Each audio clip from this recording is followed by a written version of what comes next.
O solo está rachado, nenhuma gota de água. Uma planta morta balança sob o vento seco que levanta poeira.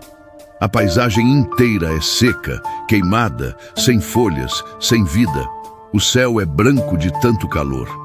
Elias caminha sozinho por uma estrada de terra. Os passos são pesados, cada um levantando um pequeno rastro de pó.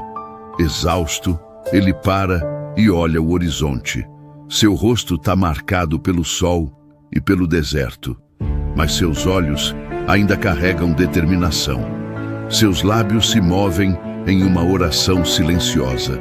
Ao longe surgem as muralhas de uma pequena cidade, Sarepta. À entrada da cidade, uma mulher está agachada, recolhendo gravetos do chão.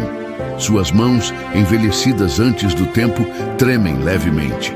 Ela junta cada graveto como se fosse algo precioso. Elias se aproxima devagar e, para alguns metros dela, observa por um instante. Depois fala com voz cansada, mas gentil. Mulher, traze-me um pouco de água num vaso para que eu beba. A mulher ergue o rosto. É Miriam. Ela o encara por um momento. Nos olhos dela, cansaço, fome e o reconhecimento de alguém que também está à beira do limite. Ela sente, começando a se levantar para atender ao pedido.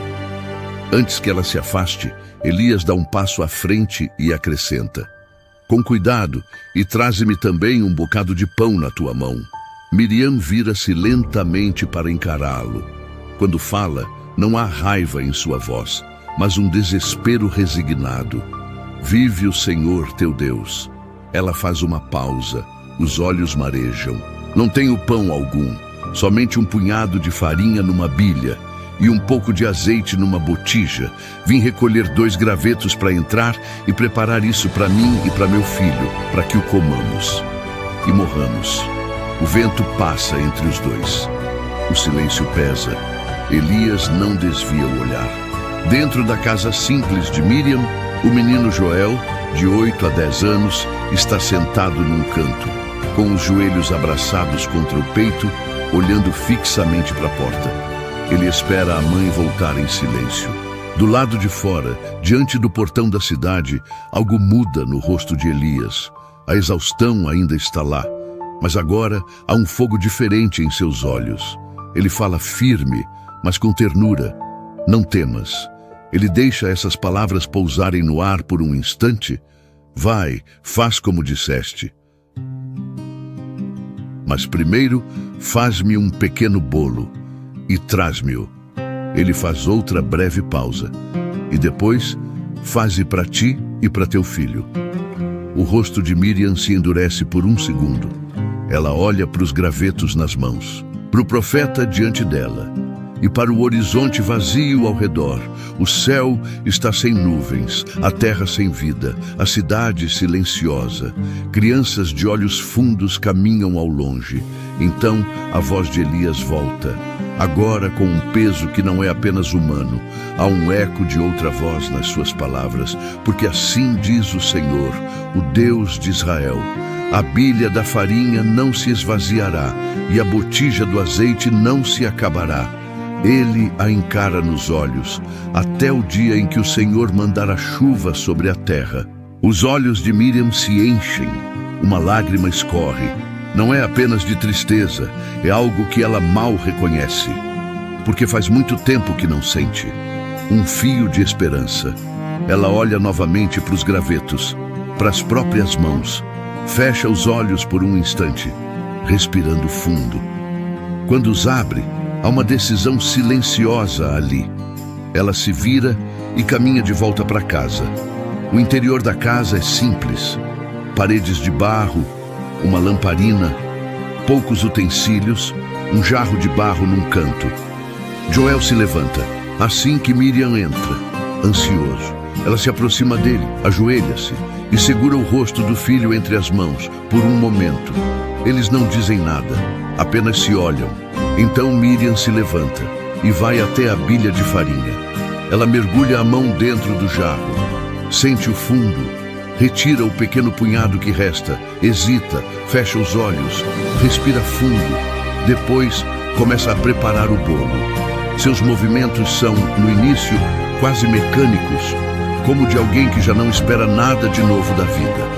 Mas aos poucos, uma calma diferente começa a descer sobre ela, enquanto amassa a farinha e o azeite.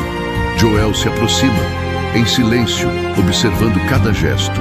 "Mãe, quem é esse homem?" pergunta ele, em voz baixa. Miriam não interrompe o que está fazendo, mas sua voz sai mais suave do que antes. "Um profeta." Ela faz uma breve pausa. Diz que a farinha não vai acabar. Joel olha para o jarro, olha para a mãe. Depois volta o olhar para Bilha, desconfiado e esperançoso ao mesmo tempo. "Você acredita nele?" ele pergunta. Miriam para por um instante, ergue o rosto, pensativa. Quando responde, é quase como se estivesse falando consigo mesma. "Eu não sei, filho." Silêncio. "Mas eu não tenho mais nada para perder."